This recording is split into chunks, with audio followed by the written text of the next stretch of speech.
High! আজকে college যাওয়ার জন্য রেডি হয়ে গেছি। পুরোপুরি রেডি না। তো চলো পুরোপুরি রেডি হওয়ার আগে আজকে নিজের টিফিনটা নিজেই বানিয়ে ফেলি।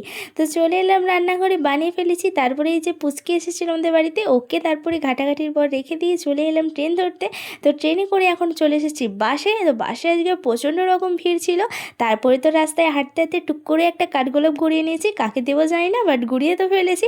চলো সেটা নয়, পরে খুঁজেই নেওয়া যাবে। তো চলো এখন চলে এসেছি ক্লাসে। দুটো ক্লাস অলরেডি হয়ে গেছে। তারপরে এই যে আমার টিফিনটা বার করেছি, ওদেরকে খাইয়ে রিভিউ চাওয়ার জন্য এই ভিডিওটা করা। তো ওরা তো আমাকে রিভিউ নামে বদনামি করছিল, বাট ওরা কিন্তু খাওয়া বন্ধ করছিল না। তো ওদের বদনামের জ্বালায় আমারও রিয়েকশন ওদেরই মতন এখন তো বমি করে দিচ্ছিল। না না, ওটা রিয়েকশন ছিল, কোনো বমি করেনি। ওটা ইচ্ছাকৃতভাবে আমাকে অপমান করছিল। ওদেরকে ছাড়ো আর আমার ঝালসুজিকে ফোকাস করো। তো চলো এখন ছুটি হয়ে গেছে, সবাই মিলে এখন বাড়ি যাই। তো চলো এখন সবাইকে টাটা বাই বাই, দেখা হচ্ছে আবার ওটা নেক্সট সুন্দর ভিডিওর সাথে। ততক্ষণের জন্য সবাই ভালো